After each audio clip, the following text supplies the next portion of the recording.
Today's guest is Dewi van de Vyver. She became ICT Women of the Year, Inspiring 50 Europe in 2022, and she's the CEO and co-founder of EFFEX. She's passionate about tech, leadership, ethics, and female empowerment. Now, I was planning to talk about being visible as a CEO and how to develop a critical voice as a CEO. But during my research, I got to know a different kind of Dewi. The one who fights against wicked problems and culcations, and who wants to make people aware of their biases. I hope you enjoy her talk.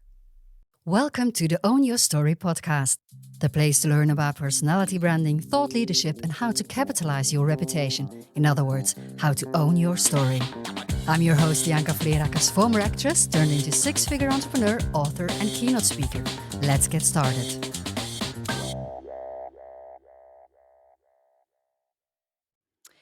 Since I've been following you online, I noticed that you are unfortunately, just one of the few CEOs here in Flanders that really positions herself in two ways, as a CEO, but also as someone who has an explicit, strong opinion on things, which for me is very exciting because, as I said, not many CEOs dare to do so. So I want to go through, during our conversation, I want to go through all the reasons or your journey in how you have become, how you develop that strong voice.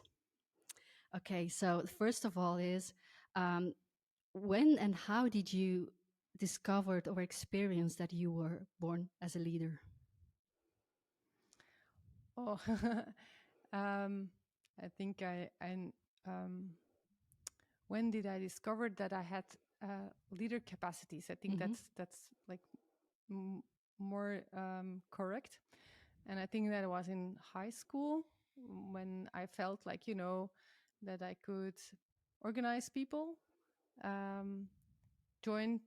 them join together around one idea, break down ideas when I felt there was consensus on one thing but not on another thing. And when I saw that I had the capacity to also like organize large things, and that I could do both sides of actually leadership, like also follow, but also lead.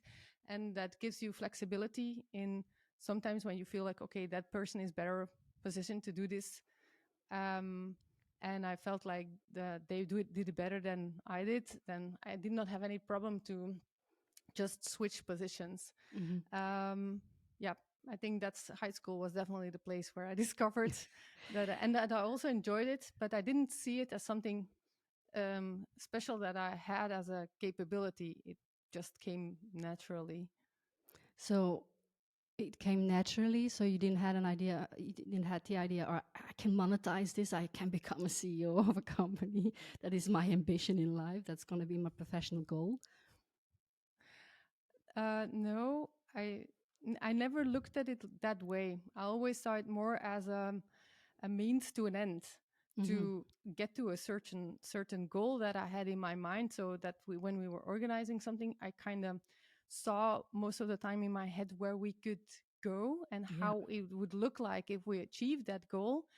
And I think I just found out I loved the fact that I could then explain it to a lot of people so that they all could see the same goal, and then organize ourselves around it, but that it would be something that I could monetize, and that it would be something like that it was that it possible could lead to being a CEO of a company was at that point beyond my comprehension.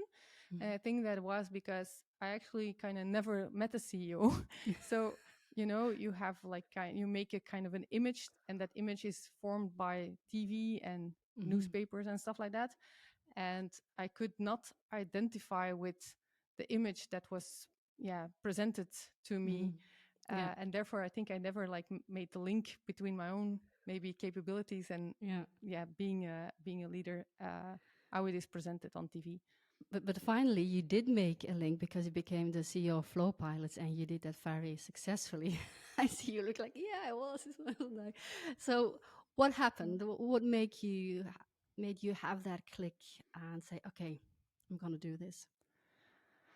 The fact that we founded Flowpilots in 2011, and it was at that point just one of the team, and I was someone who was always bringing on ideas, pushing for, like, shouldn't we do this, shouldn't we do that, actually a little bit the same way than how it started, like in high school or in politics, and then at a certain point you feel like, okay, but wait, like I have all these ideas and actually I know where we actually have to go, and it's very difficult to be always in that second line and not being in charge of the decisions that you need to make to actually achieve that goal. And so at a certain point you just make the click and you say, like, okay, actually the person that's at this point in that position, maybe I can do this better. And it took me a while, and some very strong ladies in my surrounding, to actually push forward for claiming actually that I could do that as well. Did that change the way you acted, behaved, or mentally your mindset? Did that change something? Yes, you have to become a CEO, and I always afterwards I had the unique opportunity that a person that was mentoring me at that point was an HR consultant, and she really like helped with standing actually by my side to also shift that mindset, and also when sometimes when I was in doubt, that I could really like reflect with her, like, am I seeing this right? Is this actually indeed the way we have to go forward? So that helped me in indeed changing that mindset, and it also helped me to form my team later on, in order for when we would pick people and elevate them into managerial positions, to really fully explain to them what is the change that will going to happen between them and sometimes colleagues, and to really like question them, are you ready for that? Because there is a sacrifice. It's very difficult to stay like colleague friends when you take a position where you have to decide upon wages, have to decide upon planning, have to decide on whether you are not promoted or something. So that awareness for my, like, knowing and feeling that journey for myself, made that when the persons that we asked to like take up on managerial functions and asking that question, that they really were ready for taking upon that challenge, because they knew what was going to follow and what were the consequences. Yeah. In one of the interviews I read with you, you mentioned that you're a generalist, and you still are. Yeah. Indeed, it's the whether you're like Y-shaped or T-shaped. Yeah, whatever shape. It's like the same. Like, what color do you have? Are you a blue or a green one or a red one? And I always say I'm white. I'm kind of everything, depending on where I am. But you mentioned you are a generalist, and so I want to explore the next idea with you. So you say I'm a generalist. I know a little bit of everything, but I cannot really specialize in one thing.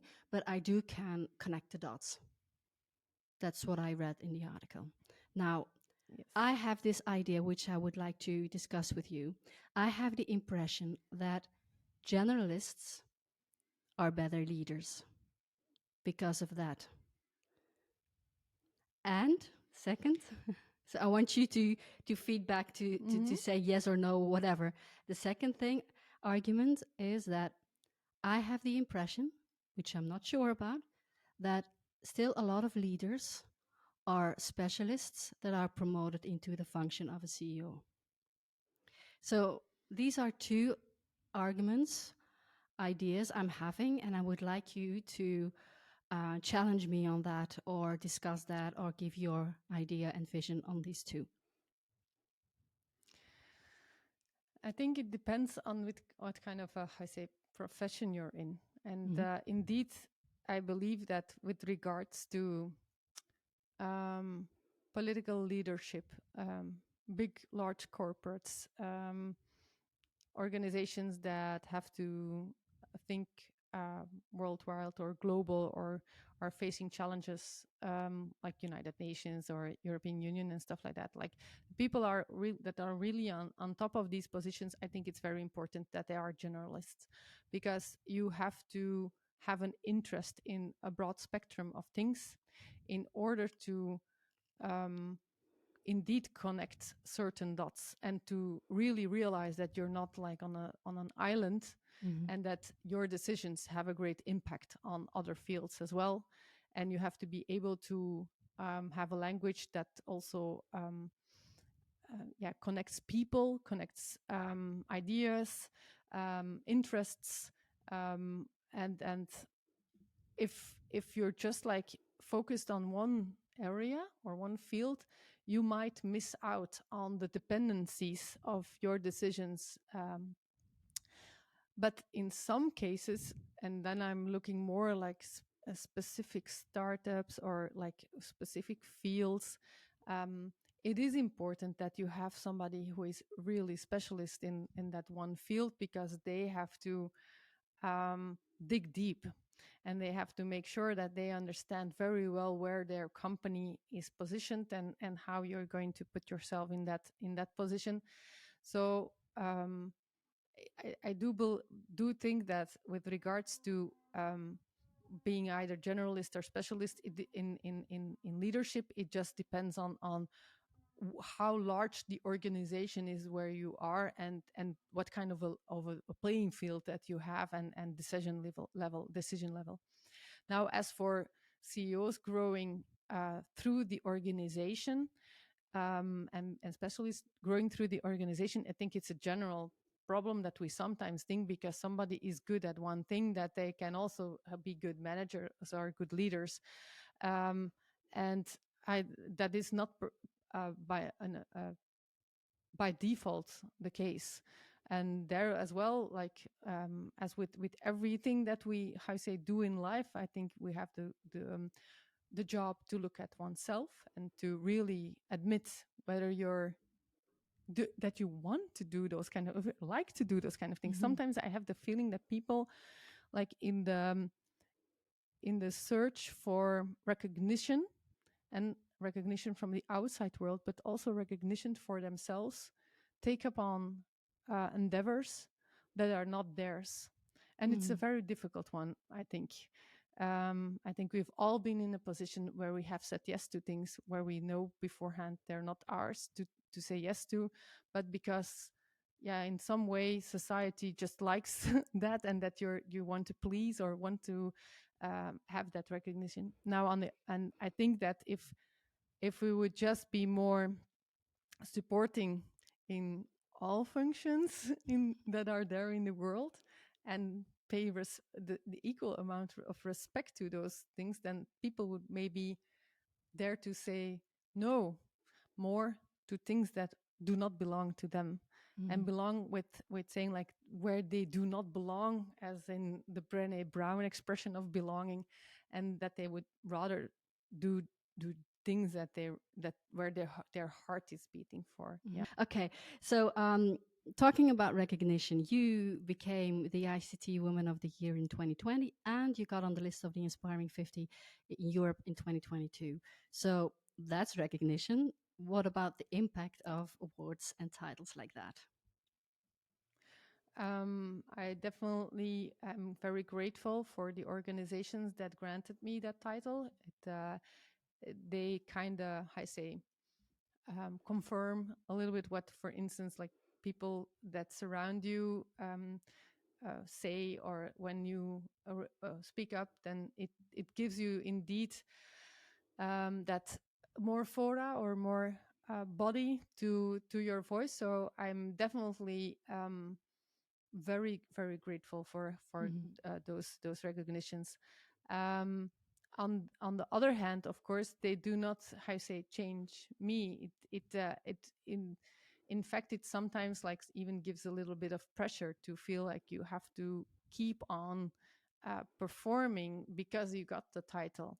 And so it's how I say a double-sided coin in some way, double-edged that sword or it something does. like that. Yeah. Yeah, Yeah. indeed. So and I sometimes indeed, when especially in the beginning of getting that title, I had the feeling I didn't want to disappoint people, you know, especially not the persons that had chosen me for getting that recognition. And so it took me a while to also realize that the recognition is for past endeavors, and indeed that it helps, and that I just cherish it for that it's like recognition for what you have done already, and so yeah, but definitely like double feeling. Yeah. Yeah. But Now you, very grateful again. yeah, you recently sold Flowpilots, then and now you co-founded FX, and you became the FX, CEO. yes. FX, yes, and you became the CEO as well. Now there was this in-between period where you had to chill and slow down and rethink yourself. Yeah, so yes, I know. So indeed, in that in between period, I already like encountered the team of FX. So in the quietness of home working, I already like did a lot for the startup, because else we would have never achieved how I say founding in the 2nd of June.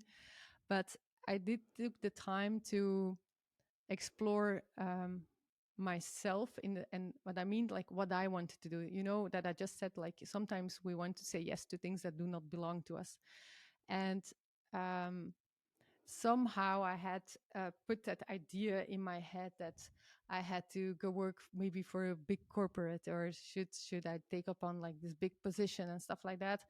And so I went on this journey to talk to a lot of people in different kind of positions, yeah, listening to what is out there, and whether that would be, and really challenging myself whether that would be something for me, and making lists of why I would say yes and why I should say no.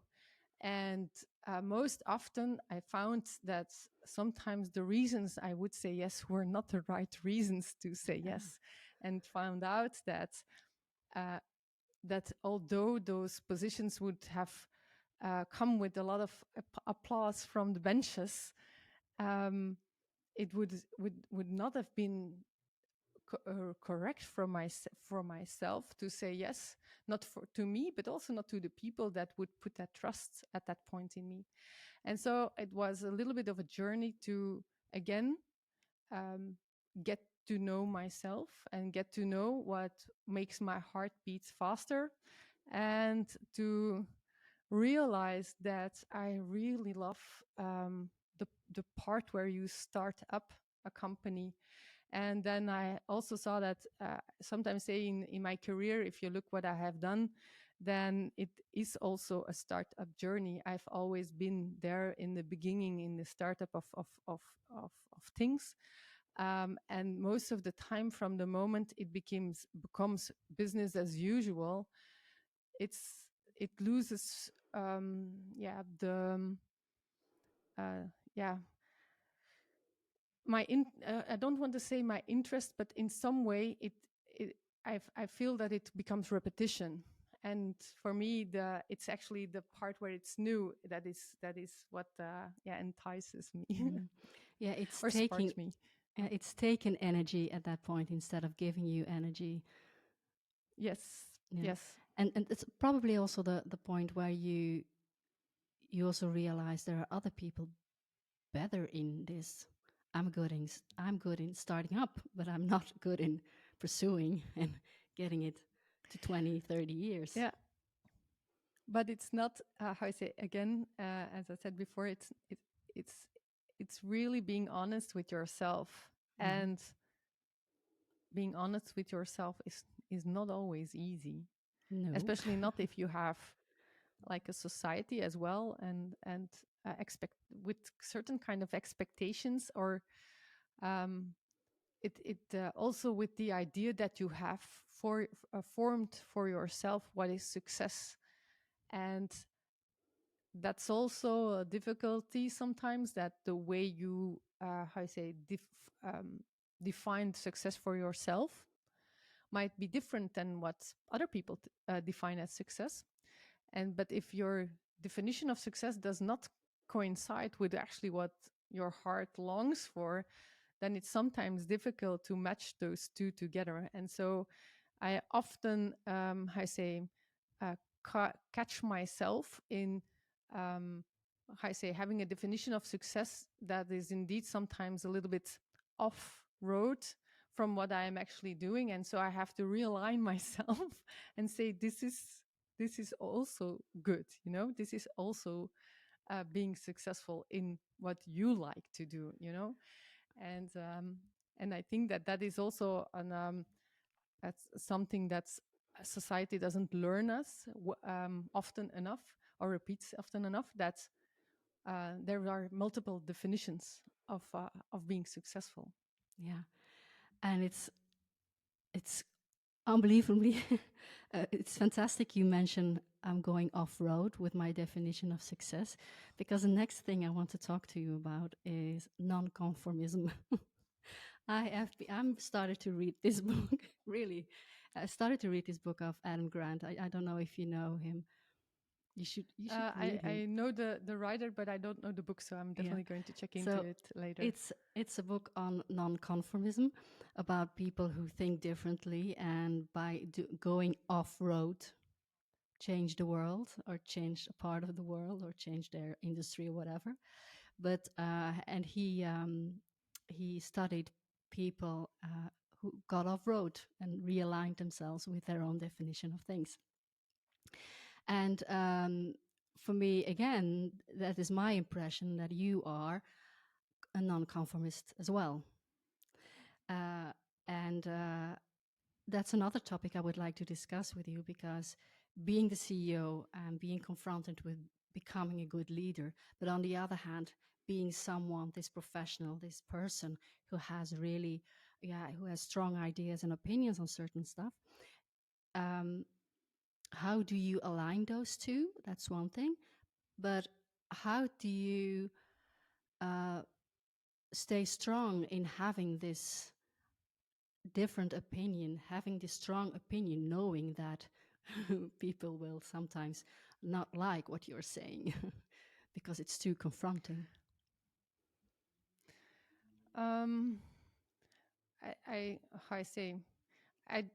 I think that the team of EFFEX and the people also that contacted me, and the journey we went on, because as I said, we knew each other already now for since September, actually last year. Like that about me, because of this different way of looking at the world, also helps me look differently at the product that we have and the customers that we have, and where we can position that product. So it is an enabler in that sense. And they, knew that I had these ideas about diversity, women in tech, on leadership and ethics. And that's actually basically why, we have this match, because basically they have also these opinions about it, and are happy that someone speaks up for them. With regards to the outside world, and that's pure my perception from my end, is that I have the feeling that I do not seek controversy for the sake of controversy. I always try to, when I write something, and sometimes that's more successful than other times, depending on the subject. And of course, you always have the way people have their own framework in how they think and read your pieces. But in general, I don't get a lot of negative responses because I try to formulate how I came to that thought, and why I'm thinking that way, and how I think it could be different. So I think that the difference is indeed the controversy for the pure sake of controversy, versus you have an idea that might be controversial, but you try to explain how you come to think that way, and explain like how you came to that idea. I think that's the big difference, and that makes it less problematic. You know, Yeah. I don't know how to say it, but I think that's the reason why it is. It can It be is aligned not with your integrity, I think. Sorry. It could be aligned with your yes, indeed, integrity that way. but also that it doesn't, how to say, that I'm just searching for the right. It's if you how say, it's not something that is in the way of my leadership, or it's in the way of my contact with customers, and I think that's important. Being an advocate for equal rights, yeah, it's very difficult to be against that. Mm-hmm. Mm-hmm. So I mean, yeah, or advocating for managers to leave behind bias about, for instance, my last piece in the TED on women combining household and children together with a top job, that it's not their decision to make, that it's the decision of those women to make, and if they want to take up on that job, it's their choice and their responsibility to make sure that it works. Mm-hmm. And to do what then it takes to be able to perform. And so it's very difficult to be against that. Or to say that at least out loud that you're against it. It's not done to be Yeah, against or it. at least, yeah, indeed. So you can say, no, it's not their responsibility to take care of that. They should stay home. No, because you can do that too. So, you know, and I think that's the thing. That's the difference. It's that it's not really, it are not ideas that that want or want to hit people. It's more, and often I think the things I say are more brain teasers, making you think different on certain topics. Yeah. As Pascal Coppens says it, you're a thought provoker. Yeah, indeed. Instead of a thought leader, you're a thought provoker. And I really love that word. Indeed, that's a very nice word. It's a good word, isn't it? So let's try to dive into how you became this personality who thinks about things, rethinks it, looks at from another point of view, and then communicates that point of view and try to make sense and start to open up a discussion. When I discovered you were a Jehovah's Witness, and you're now someone who has strong opinions, that fascinates me. What happens when you are raised in an environment where everyone is thought to think alike, feel alike, to someone who decides to go off-road? Tell me. You know, I think that's the irony of indeed being in those Congress halls, is that everything is actually indeed set up for you to align in thought. But if you are, me, then it actually makes you think, because they ask questions. They ask questions: why would Jesus this and that, or why would God do this and that? And then for me, those were real questions. They were not questions that actually should have been just answered with because he wants it. So no, actually, by posing, the fact that they actually posed those questions in such a fashion made me as a child ponder upon it, and indeed like wonder, why? But really why?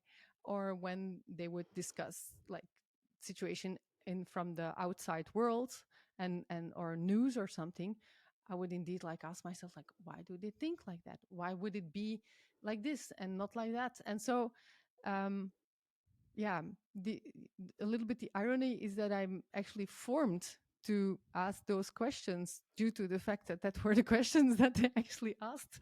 But the response, my response was not what was requested. Yeah, yeah. Is Yeah. that something? So asking questions is one of the most important things, in my opinion. But you are a thinker as well. So how important are questions to you today? No. So yes, I think it's very important to ask yourself questions like why and how and yeah, wonder and think about it. But I do believe that sometimes if you're like a thinker, what you can also do is like think yourself stuck. I don't Yeah, think it's that's true. only yeah. That's true. I don't think it's only about thinking. It's also about um, how I say testing your ideas.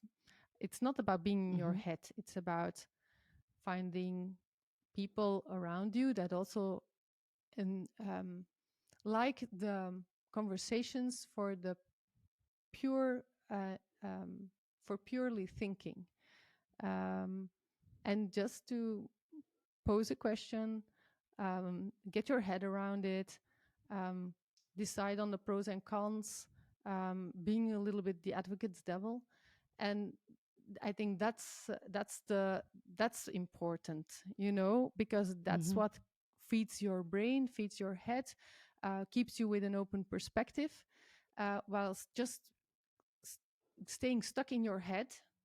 Um, does not allow you to broaden your horizon.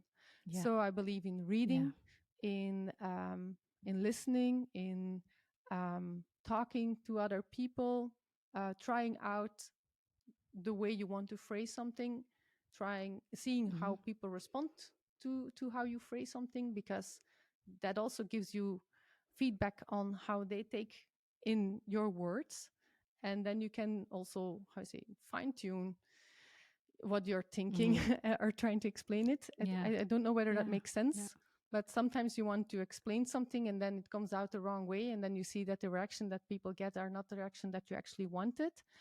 And so, yeah, that's what I Yeah. believe in. That it's Yeah. it's all those things together.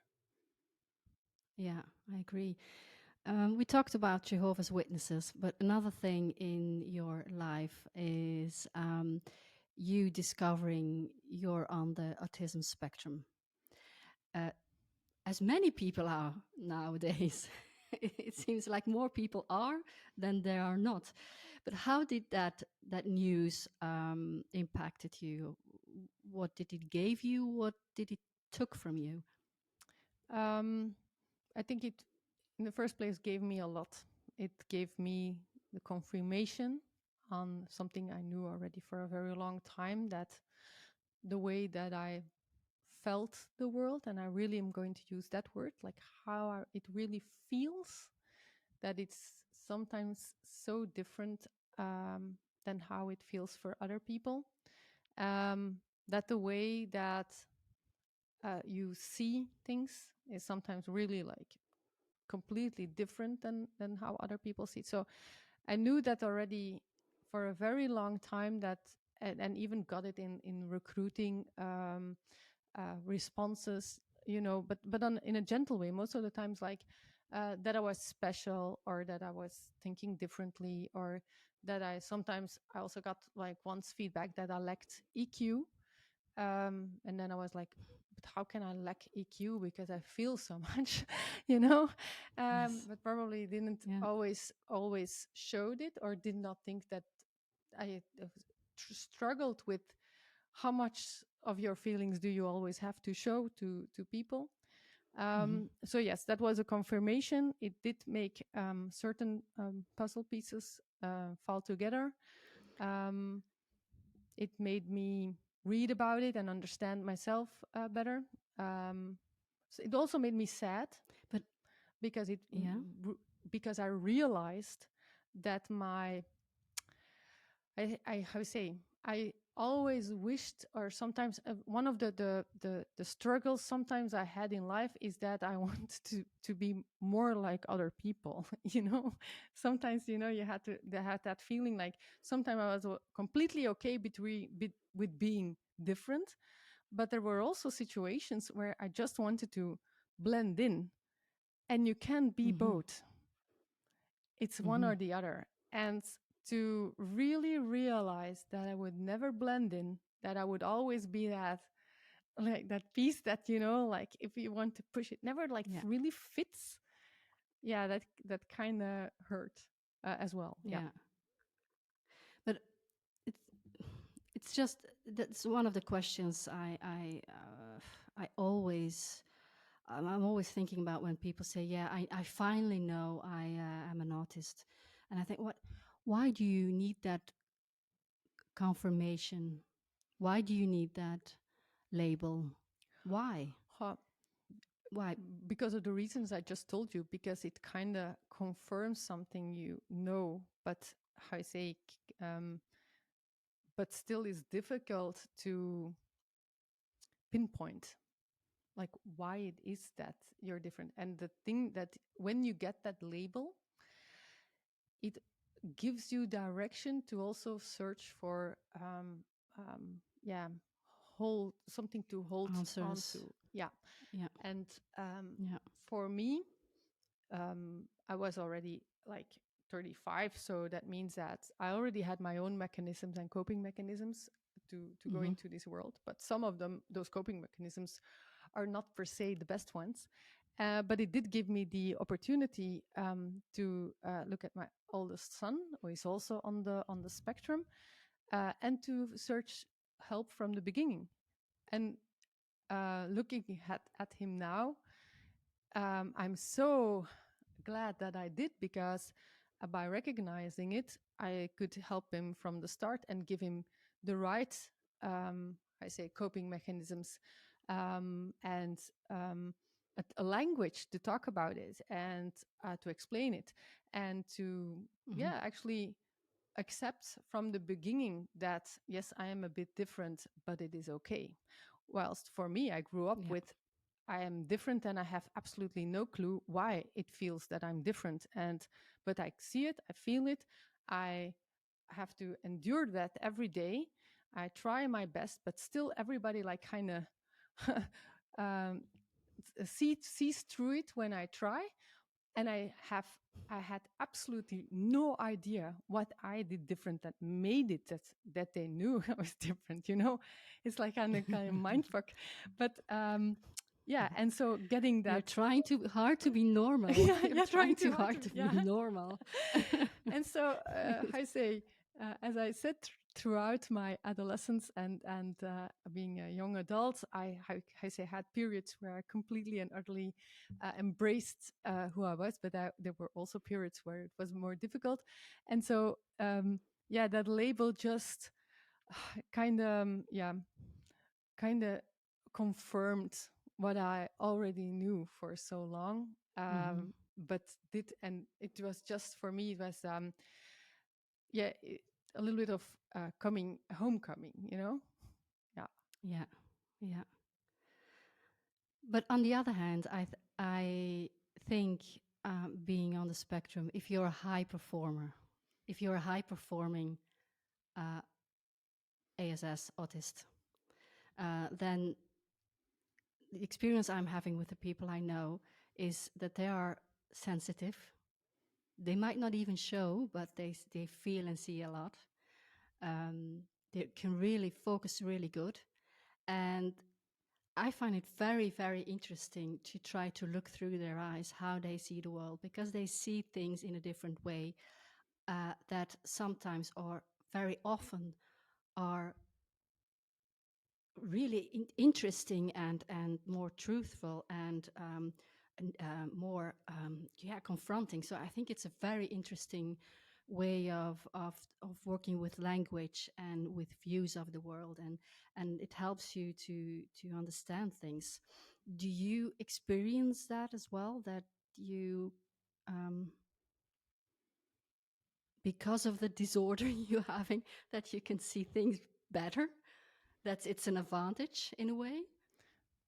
I would not say better. I just would always say different. And sometimes it is an advantage, and sometimes it isn't. I mean, it. I think in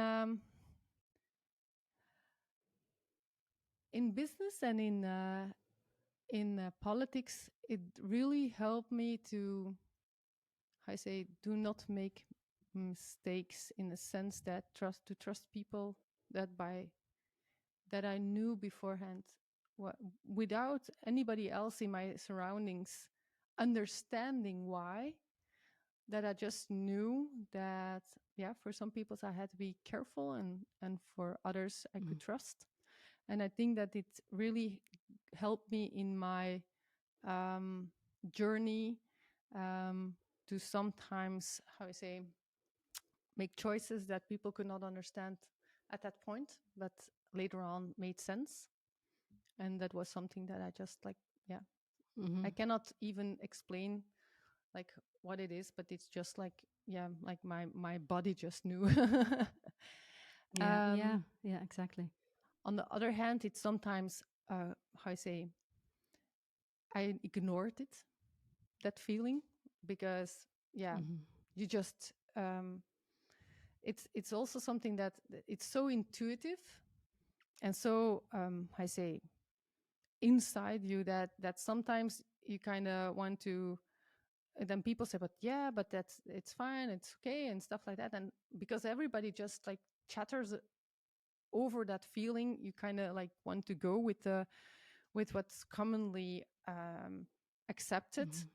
And so far, I in my experiences, I should have always listened better to what my feelings and my gut were saying.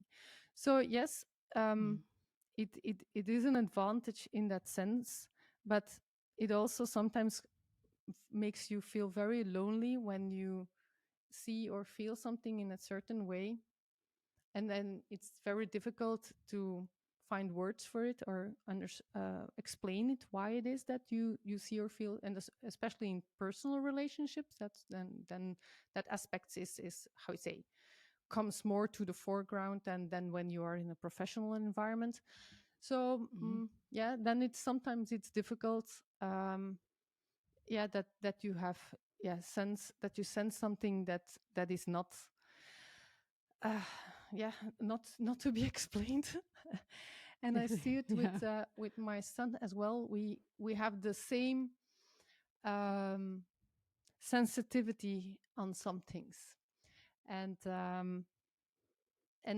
sometimes people like say like, okay, yeah, you overreact, or you're like, yeah, I say that's not how we meant it, or something. And the funny thing is, because I have that oldest son with me who sensed exactly the same, I know that we have picked up on something that is actually there, but yeah, just other people are, because of the fact that they're less sensitive, yeah, kind of have can ignore it better. You know, it's like, or not ignore it, they just don't, how I say, see or feel it yet. It will come when it's more visible. Yeah. Yes, they will definitely, it will come when it's more visible, when it's like extreme, whilst we're sensing it already on a very like very silent and low level. But that does not mean it's not there. It's just, yeah, that it's yeah, difficult to explain to others. Yeah, but I know what you're feeling. Yeah. I know what you're saying. You talk a lot about gender equality and women in tech, etc. You've got your topics, but then I saw your TED talk in TEDx Antwerp, Okay. which had this great title. This is not about women going to the loo. And the next 20 minutes you were talking about what happens when ladies are going to the loo. But what interested me in that talk was the idea of the wicked problem. Okay. So to me, that was your main topic above all the topics you're discussing. So you're talking about gender equality, you're talking about women in tech, but your main topic is you cannot stand wicked problems. You cannot stand biases, and the other word was inculcation. Inculcation, yes. Inculcation. So I think that is what really makes you going. That's your battle against the wicked problems. Whatever wicked problem there is, you've got some of them now. But if there are others, you will dive right into them. I think they're just very interesting. Yeah, it's like indeed the loop problem. It's kind of crazy that it's so obvious, and yeah, I like wicked problems. I think that was one of the I'm a member of VOCA, and it was their annual entry again into the political world in September. And so I was listening to the debates and listening to the speech of the president, and actually discussing with also a power woman next to me, Elke Jurissen, who kind of also did a post on it on LinkedIn. But that's what we were saying, like, yeah, they're not touching on any of the problems that we face ahead. Yes, of course, we have to preserve industry in our country. Yes, of course, it's important that we see the challenge right at our feet. But the wicked problem is broader, is indeed how to combine a climate transition with on the other hand, climate refugees that will come to us in massive amounts of people who come bearing ideas about society that are completely conflicting with ours and are completely opposed to gender diversity. So those are things that are not addressed, and that's, for me, are the things that we should be discussing. Like, how are we as a society, on the one hand, are going to be human, with of humanely going to help people that are fleeing temperatures that are exceeding what we can normally bear as humans, without compromising actually our own situation, because we want to preserve that. But on the other hand, yeah, knowing that if we let them in, we will have conflict also with gender diversity, which is already something that's still not really, I say, achieved in this country or in Europe. And it was so crazy. And that's, for me, that's a real wicked problem, that everybody, it was silenced. It was not there. And the silence of not discussing those things is so loud, because it shows that they're not even do not even dare to touch upon the topic. Yeah, it's even like beyond how I say, not willing or whatever. It's fear, because they know that from the moment you have to touch upon those issues, you touch so many people's lives. And unfortunately, not everybody, and this is without being biased or anything, or judging, but not everybody also has the capability to be thinking about these kind of things so thoroughly, day in, day out. If anything, it should be with those people who we are paying actually to represent us. They should actually have the time to think about it, not people who have to fight for their job every day. And so this poses like this massive problem, that the people that have to vote for the people who have to think about it kind of don't have the time to actually really think it through. So it's everything that we're going to say about that topic is going to be feeling like fear and danger, because it will touch upon their lives in some way or another. And yeah, for me, that so those kind of topics are just I love them. Yeah, to consider and discuss. Although it sometimes also frustrates me if I'm like feeling like I haven't how I say formed a good position on it yet. So I'm still also struggling with how to be humane on the one hand, but protective on the other hand, preserving indeed female rights, that we have fought for so well, and yeah, all those things. Yeah. So yes, wicked problems and bias. Yeah, you love them. I saw it. I felt it when you gave the TED talk. That's it. and That's you what know, drives her. Ianka, yeah, maybe Thank the last you thing is that with regards to the inculcation, I think that's a very also important thing. Then, and as a finisher, we have to realize that we're all being raised in a certain way to fit a society. And actually, that's what gives those culture clashes, is that we are raised in a certain way to live in this in Flanders. And if you would be raised in France, you would be raised to live in France.